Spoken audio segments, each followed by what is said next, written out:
I had an interesting story in history with money growing up. My emotion around money growing up was also always scarcity and fear. We moved to Utah, been here ever since, and my fire or passion for real estate and understanding where money comes from and what it's all about was lit. And you touched on some of it, but why it shaped you to think the way that you do, like as this entrepreneur? Those who have assets have gotten fabulously wealthy. This was a post that really caught my eye. Dollar has changed. The dollar has moved from $1,000 buying 25 pieces of gold. Josh, officially welcome to the Wealth Juice podcast. Corey and I are stoked to have you on the show. I feel like we've had a million conversations, but we're finally here. We're finally live, and we're just thankful you're here, man. So thanks for joining us. My pleasure. It's exciting to be with you guys, and I love your podcast. So to be able to contribute to the Wealth Juice community is rad. So let's go. You're the best. All right, let's do it. So before we dive into the rabbit hole on a couple of different things we want to talk about, give us just a quick background on who you are and what you're currently doing, like your expertise and I guess your professional life. Yeah. So I had an interesting story in history with money growing up. I was raised by a single mother who was big on love and small on money. So I was raised as a kid in and out of the welfare system, and I couldn't figure out for the life of me, man. I grew up in downtown Los Angeles, the wrong side of the train tracks, if you will. And I couldn't figure out, as I'd go to downtown Los Angeles, how in the hell somebody had enough money. I remember as like an 8-year-old kid putting my hands on the glass of this skyscraper that was 80 stories high. And I'm just looking up in this thing in amazement. And I'm like, where does all this money come from? And how is it that when I open my fridge, there's only like 6 eggs and a couple of pieces of white bread and some mustard in there? And why can't we have 3 meals on the table a day? And somebody has enough money to build this 80-story skyscraper. So in one part, it was really scary. Like my emotion around money growing up was also always scarcity and fear.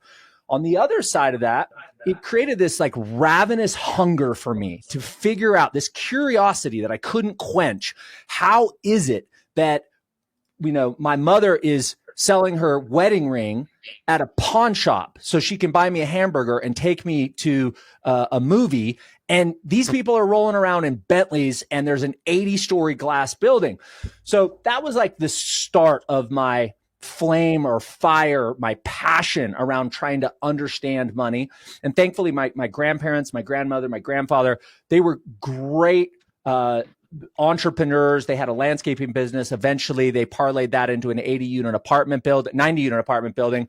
I actually moved from California to Utah because they foreclosed on that apartment building. They sold it on a note, ended up foreclosing, said, get your ass to Utah or you're not going to get any of this inheritance money. So we moved to Utah, been here ever since. And my fire or passion for real estate and understanding where money comes from and what it's all about was lit.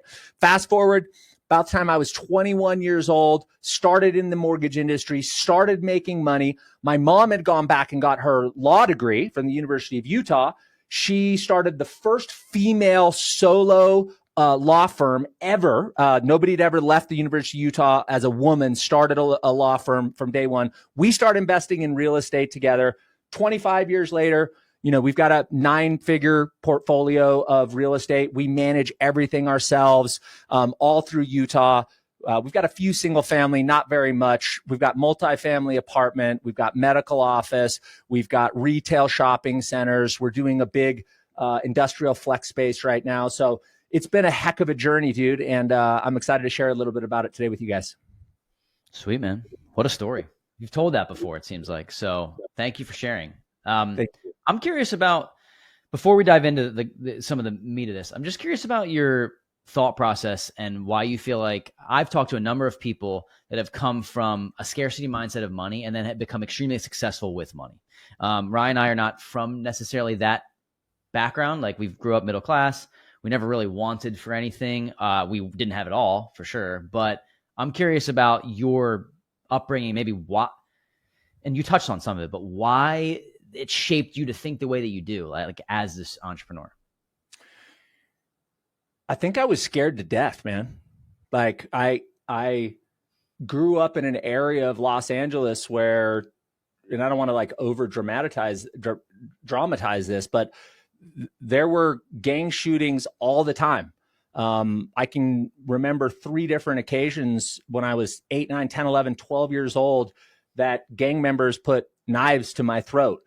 It's a scary thought as a kid when you open a fridge and you realize there's a meal left. It's Wednesday and you know mom's not getting paid until Friday and there's no more money. And you're thinking, how are we going to survive?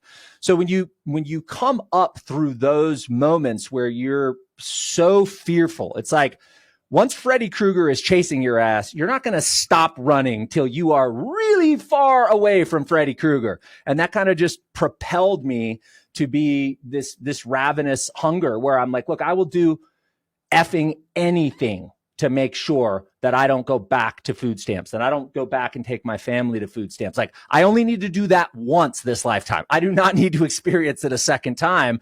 And it has felt, and to some degree still feels, Freddy Krueger's not that far behind me and I got to keep running. So that's the best answer I can give you. I don't know if that analogy sticks, but that's how I feel. That actually explains a lot about you. Now I can kind of see the way you think and kind of how you present yourself. It makes a lot of sense. And I want to talk about, it kind of parlays a lot into today's episode, talking about how the wealth gap's widening. And if you don't take action now, you're going to be left on one side of the street that you probably don't want to be on. And your story just exemplifies this to a T. So today I want to talk about a little bit about the debasement of the dollar, how real estate's a hedge, and really how all of us have structured our lives and our portfolios in a way to get on the right side of the street to make sure we're not left behind.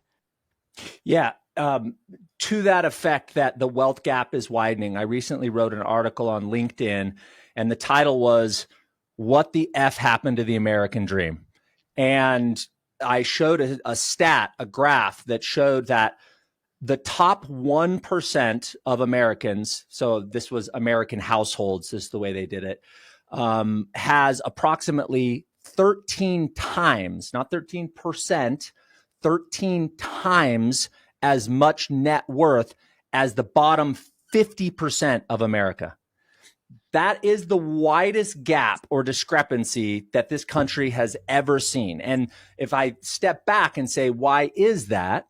It goes back to a quote that Adam Smith said back in the 1700s. And I'll just read the quote real quick. Adam Smith said, "The problem with fiat money is that it rewards the minority that can handle money, but fools the generation that has worked and saved money."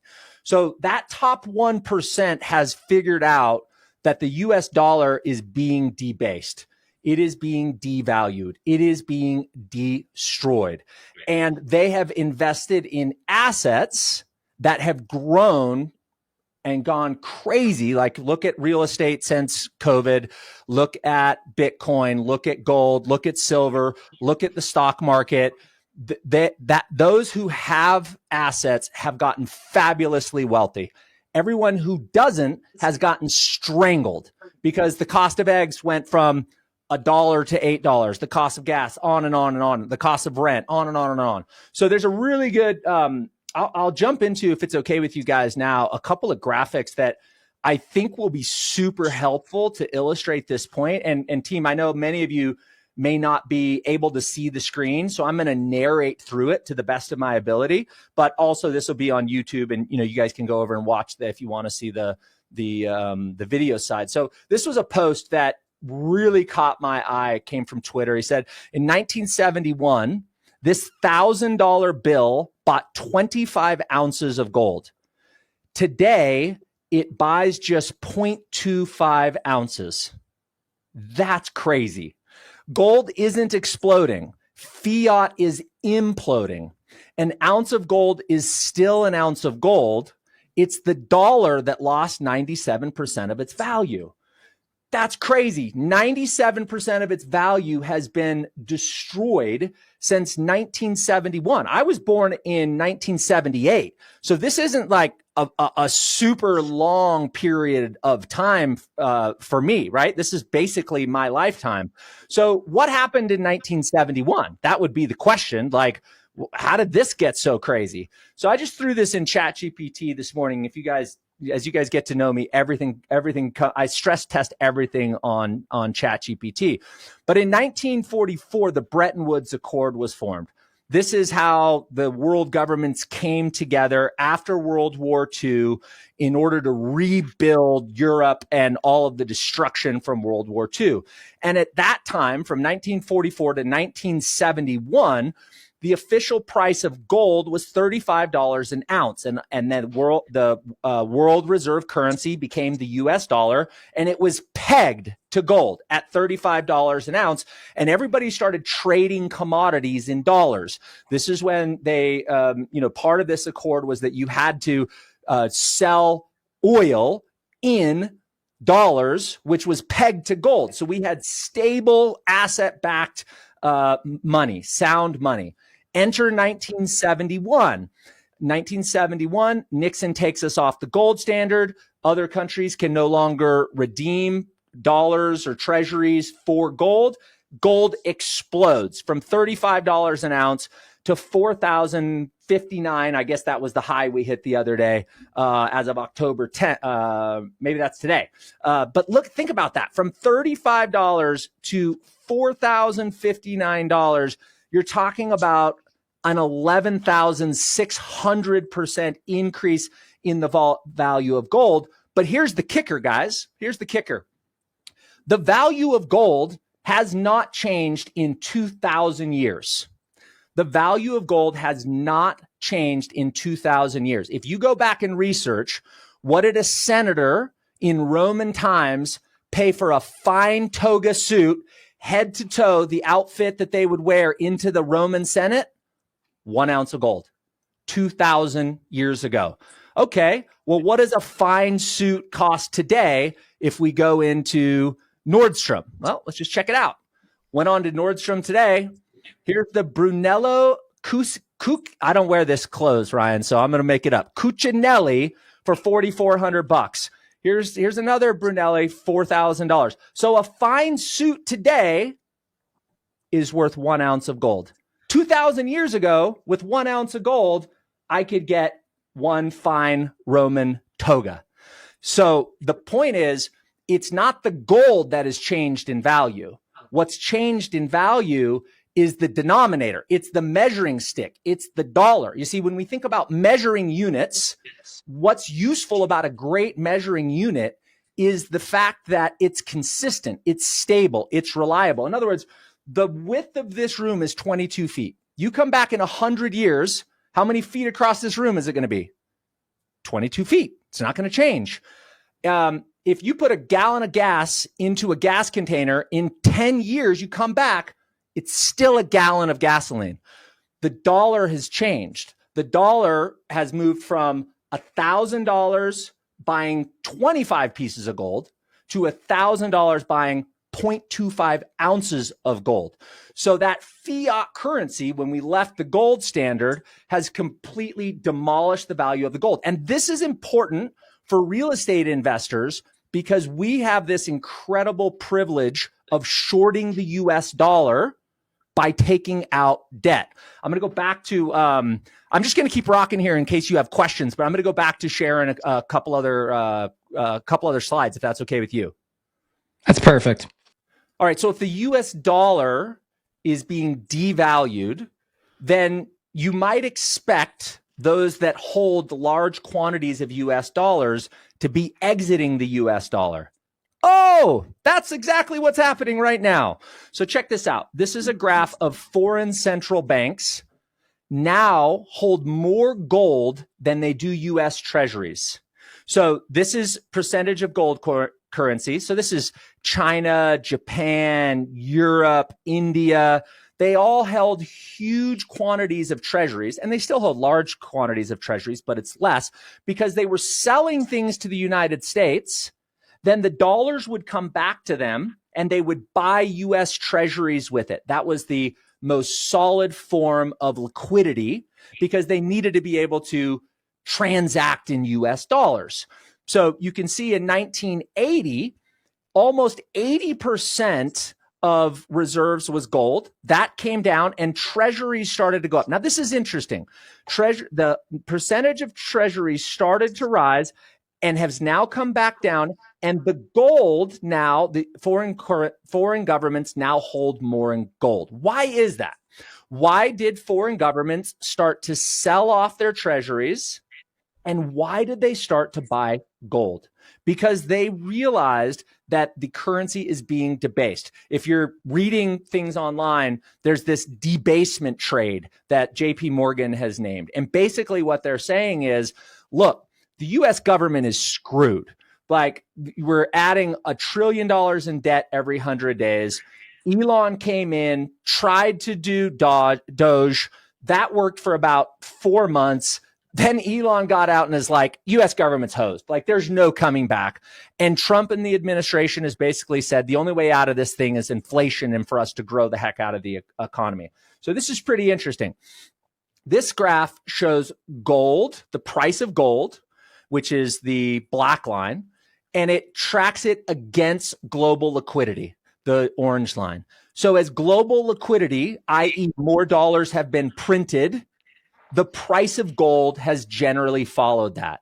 Now, this is all, I'm going to bring this all full circle, how this relates to real estate investors, because you might not be in gold, you might not be in Bitcoin, but it's important that you understand these first principles that tells you why you should be in real estate. So unless you think, and let's just look at Bitcoin, by the way, same thing, price of Bitcoin goes up in a very similar fashion to global liquidity. So the more dollars that are in the system, it's like a giant pie, right? And if you cut the pie in a bunch more pieces, that doesn't mean we have any more economic prosperity. It just means you cut the pie into more pieces.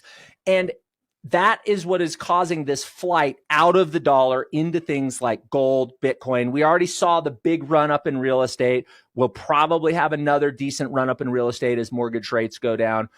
And there's no stopping this freight train. This is rate cuts. So when you cut rates, people borrow more. There tends to be more inflation. And you'll see that there's been 168 rate cuts from global central banks over the last 12 months. Back in 2009, there were 249 cuts. During COVID, there was 196 cuts. September of 25, 168 cuts globally.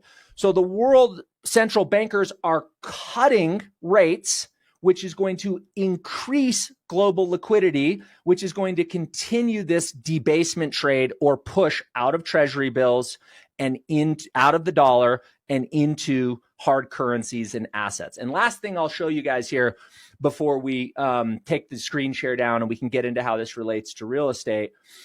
Who is the greatest benefactor of a debasement of the US dollar? Or said another way, who's the greatest benefactor of inflation? Well, if you borrow in dollars, do you want that debt to be worth more in 10 years, or do you want that debt to be less in 10 years? You want it to be less in 10 years. And the largest borrower in the world is the United States. The United States has 34.55% of all the global debt in the world.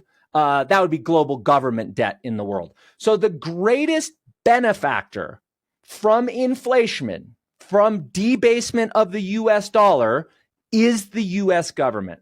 And that is why I am in real estate. I started in real estate because I listened to Kiyosaki. He told me cash flow quadrant, the rich people hang over in big businesses and investor world because you pay less taxes. The way you become wealthy is you escape the rat race with more cash flow than your outgoing expenses. That's what got me going down this track. But now as I think about investing in real estate, I'm investing in real estate. I'm about to make my biggest purchase we've ever made. It'll be a 150,000 square foot industrial park. We'll put $27 million in debt on that project. And my bet is that $27 million in debt denominated in US dollars is worth a crap ton less. It's less valuable in 10, 20, 30 years than it is today. So I want to borrow today to buy hard assets and pay that debt back in 2035, 2045, 2055 dollars. I'm going to pause, take a drink, let you guys jump in here. Yeah, that was a windfall, to say the least. But that was good. So It's funny. I study this stuff on the Bitcoin side, and it's just essentially digital gold, right? And it's funny. Every single thing you've said, I actually follow a gentleman. He's a younger cat, but his name is Jack Mallers, and he's got a great podcast. Oh And yeah. he talks about. I'm obsessed with. You know him? Oh, he's a sharp cat for sure. I love that guy. And honestly, you're spewing the exact same knowledge that he does, just on the gold scale, which is very similar, right? It's just more tangible. So my point here is for those that are investing in real estate or just they have small businesses, overall entrepreneurs, investors, can you talk about this in a deeper dive on how it pertains to their debt and their assets rising over time? And then what you recommend for people to do to now that they understand the print is here. If we ever get into a situation, the US, what do? They just print more money because it's a printing press. You're looking for those scarce assets that go up in time, produce cash flow, and then you're paying them down with cheaper dollars in the future, right? That's the grand scheme of this. Ryan, you're 100% right. So let me walk through. Let me give you a kind of a case study here that I think will be helpful. In 2000, I bought my first 8-plex, and we bought a couple single family homes. This was our first leap into multifamily. Might have been 2002. We bought an 8-plex, and the average rents in that building was $275 a month. We paid $315,000 for 8 units right next to downtown Salt Lake. Bitchin' location, great view of the Great Salt Lake. Like, it was fantastic. $275 a month were the rents. Today, fast forward, call it 23 years later, we rent those units out for $1,595 a month. Plus, we charge for parking now. Plus, we charge for storage. So we're closer to $1,700 a month all in on those units. What changed? The property's no more valuable. It's in the same location. The view's the same. The sun comes up in the same place. Yes, we've done some capital improvements in 23 years, but inflation has pushed up the value of those rents or the dollar amount of those rents. Okay, what's happened to the debt? Well, when I borrowed that $315,000, I 100% financed that building on seller financing at 7.75%. So I started making those payments, and I refinanced it 3 times. And the lowest debt that I had on it before paying it off, and I wish I wouldn't have paid it off, but I didn't know then what I know now, was right around 3.75. So the cost of the debt was going down over that period of time because I got lucky and refinanced multiple times. The rents were going up. So another way to describe that is something that Jason Hartman taught me, which is called inflation-induced debt destruction. Another way to say it is inflation destroys debt. Because if you think about it from like a debt to income ratio standpoint, if I have $275 a month times 8 units, I'm bringing in $2,200 a month. My mortgage payment was like $1,950. I was negative cash flow on that building for the first 5 years once you think about all the capital improvements and we managed it ourselves and all those types of things. But then rents started to go up. So my $1,900 a month mortgage payment was like 95% of my income from that building. Tracking with me so far? So today, I've got close to $1,700 a month in income. Maybe it's $1,675. Times that by 8 units, I'm bringing in about $13,000 a month in income. Guess what my mortgage payment is? Well, I paid it off, but even let's just say it was still $1,900. So now my debt to income ratio on that particular property, we're talking about 20%. So because inflation moves up the rental income and the debt service stays the same or goes down if you refinance, that's how inflation effectively destroys debt. So, like right now, then this will sound crazy. I'm selling out of 5 smaller multifamily units. They're worth about $18 million. Our debt on it is about $8 million or $6 million, something like that. So I'm trading $6 million in debt for $27 million in debt because we're 1031 exchanging those into the 150,000 square foot industrial flex space. And when I talk to people about that, like, dude, but that's kind of crazy, right? Like, wouldn't you be safer sticking in the 6 million? And I'm like, no, inflation will continue to destroy that debt. My game is borrow as much as I can responsibly. I have to have enough cash flow to cover, right? I can't put myself in a negative cash flow position. It needs to be the right amount of debt, but I want to let inflation destroy that debt because that's the same bet the US government's making. I don't like the bet. I don't like the game. I'd go back to the gold standard tomorrow, but that ain't happening. So I'm going to align myself to win the same way that the US government's going to win. So, Josh, let's bring this to your everyday investors buying duplexes, triplexes, trying to grow from 0 to 10, right? Let's just say that, because you're at this advanced stage where it's like, I mean, first of all, it's awesome, right? And I think there's some people that are resonating, but there might be people like, okay, Josh, how does this affect me? I'll give you an example. So you would basically say, and I know we're going to run through an example with like Ryan and one of his properties, maybe his primary, that he's turning into a rental. You would say that it would be, based on what you just said, that it would never be smart to pay off a 3%, 4%, 5% interest rate debt on a rental property. That would be the opposite of what you would do. Is that almost all scenarios? Can you give me one where you would do it, or just no, I'm not paying off this debt? Like, to borrow more gives you the inflation hedge. Give me some context there. I'm curious on your thoughts. So the answer is yes. Knowing what I know now, I would never pay off that mortgage. I think it's financial malpractice. I just think it's stupid. I'm sorry. I'm just going to use that word. And let me tell you why. If you go back to 1971 and you look at the annual increase, the compound rate of appreciation in gold, it's about 11% a year. Gold is no more valuable today than it was in Roman times. So I would say that 11% increase in value is actually a measure of the amount of real inflation in the US economy or the global economy. So throw out CPI, all of their hedonistic adjustments, which means, if the CPI runs hot, the US government has to pay more dollars in Social Security. So it would be financial suicide for the US government to say, yeah, we got 11% inflation. But that's what that's what gold has appreciated for since 1971. So let's peg it at 11%. If the dollar is being devalued by 11% per year and your mortgage interest rate is 4%, that means that you're actually getting paid 7% a year to hold that debt, because the dollar's being devalued at 11 and you're only paying 4. So you're actually earning 7%. I wouldn't, and then add your cash flow on top of it, add your appreciation, add your depreciation for tax rates. You add all those things up and you're probably in the 20% range.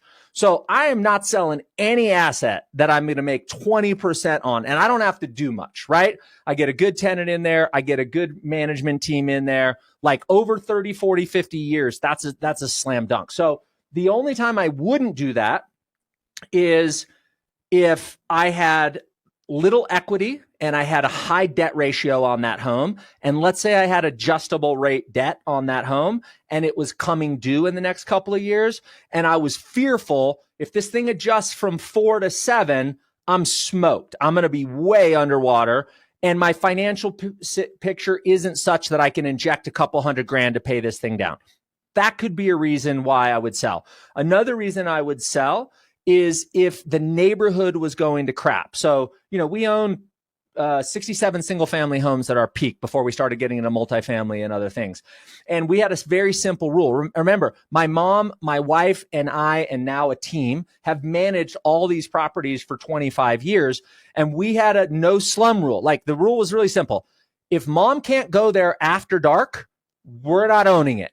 And every day you decide not to sell a property, you're making a decision to rebuy it at today's price. So if it's no longer safe for mom to go into that neighborhood, I wouldn't rebuy that property today for $400,000.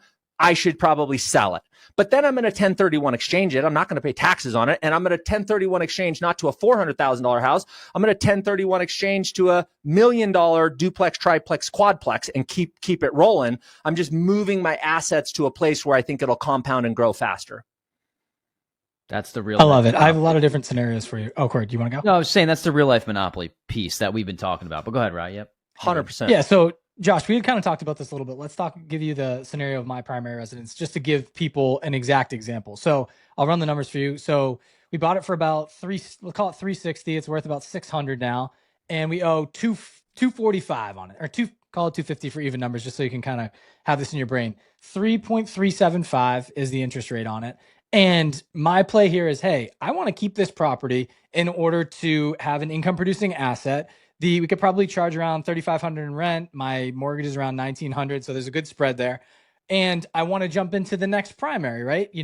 For just advance the next stage of life. But to your point, in this whole game, I've studied all the things we talked about, and I know it's financial suicide to get rid of this property for all the reasons we disclosed. Now, I'm trying to manipulate this as the best monopoly piece I possibly can. So my point is, at a 3.375, my thought is I'm never changing that mortgage, right? Potentially. But I'm wondering if there's other ways to kind of get the advantages of real estate by holding this property. And given the fact that I'm looking for as much cash flow as I possibly can at the current moment from other tenants, I'm thinking like, hey, is there a scenario? Would you ever give me the recommendation to knock that 250 out? Because then I have 3,500 or $4,000 a month coming in to just do what I please with and invest in the market? Or are you saying that I should wait on that because the value of the dollar keeps going down, that any new money I have coming in, just stuff that in the market or stuff that in gold, stuff that in Bitcoin, stuff that in real estate now versus, paying that thing down? Yeah. So I'll just go back to, if you believe the real rate of inflation is close to what gold has appreciated at 1971, the 250,000 in debt that you owe on that property is, the dollars are the same, but the value of the dollars are decreasing by about 11% per year. So I would never, so you're winning by 7% because you're paying 4% interest, 3.75, whatever. The value of dollars being depreciated by 11, you're getting paid 7% per year to hold that property. And you may not see that every year, right? These things, very little may happen in a decade and a lot may happen in a week. Like you've seen, I was just looking at how long it's taken gold to get from 1,000 to 2,000, 2,000 to 3,000, and 3,000 to 4,000.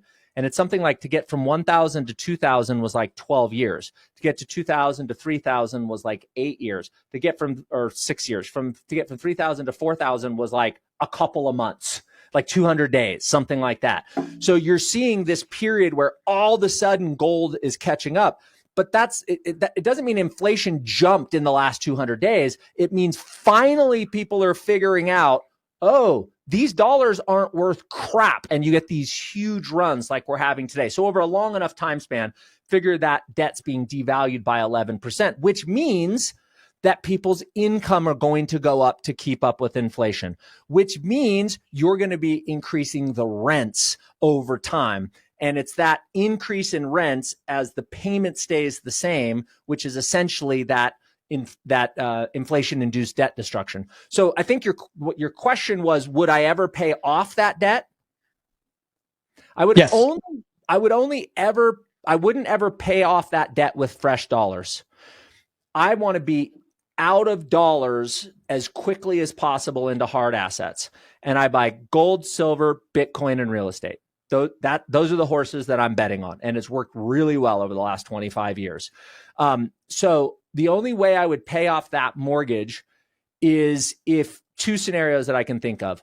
One, you just said, I hate being an out-of-state landlord. I can't find a great property manager. I don't think the economy in my local in that local community is going to continue to grow. I think it's coming down. And if you think the asset is bad, sell the asset. In your case, you've owner occupied it, so you wouldn't have to 1031 exchange it. But most people, if you're doing investment properties, 1031 it and put it somewhere else where it's more productive and it can grow faster. The downside with that is you're going to trade 3% debt for 6% debt, right? So unless you think that property is going downhill economically, there's no scenario that I can think of why I wouldn't keep that asset and keep that debt, because the debt's paying me in inflation adjusted dollars. The debt is actually paying me. The reason there's one other scenario I thought is like, hey, listen, due to the capital gains, the least amount that I'll possibly pay right now for having owner occupied it, do I pull the cash now, buy an entire Bitcoin, dump more into gold? Is there any horses that are faster than what I currently have? Knowing I do, and we previously talked about this, like I'm trying to rise the entire tide together, right? So, I have stocks, crypto, real estate, and I'm trying to just maximize. And no one has the true answer, but I'm very curious, based on your outlay of the land, what you would think. Jack Mahler would say Bitcoin. Peter Schiff would say gold. Robert Kiyosaki would say silver. I'm not as smart as any of those guys.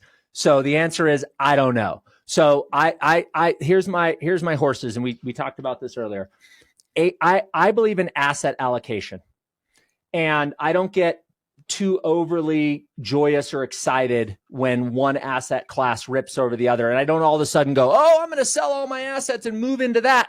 Because usually when you make that decision is right about the time that the market peaks out, you've hit euphoria, and that market tips over. Don't play that game. Decide your asset allocation. So for me, I decided this about 10 years ago.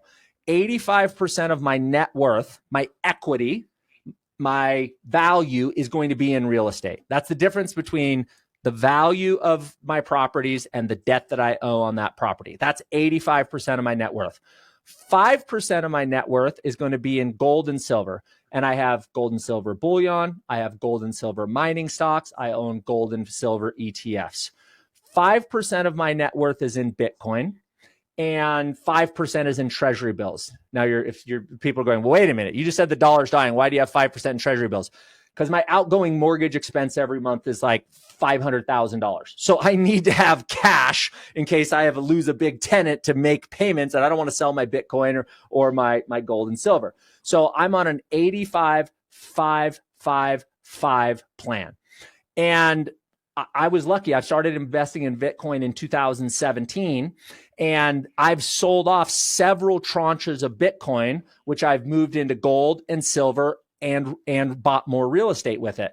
I use a lot of my cash flow from my real estate to invest into gold, silver, and Bitcoin, but I try to keep that asset allocation about right, because I don't know if Peter Schiff is right and Bitcoin's going to zero tomorrow. I don't know if Jack Mallers right and Bitcoin's going to 5 million. I don't know. I don't have a magic wand. I don't have a crystal ball. But I do know that if I have an asset allocation that I'm comfortable with and I rebalance in that asset allocation, I can't lose. Like, there's no possible way for me to lose over a not long enough time horizon with my model. I love it.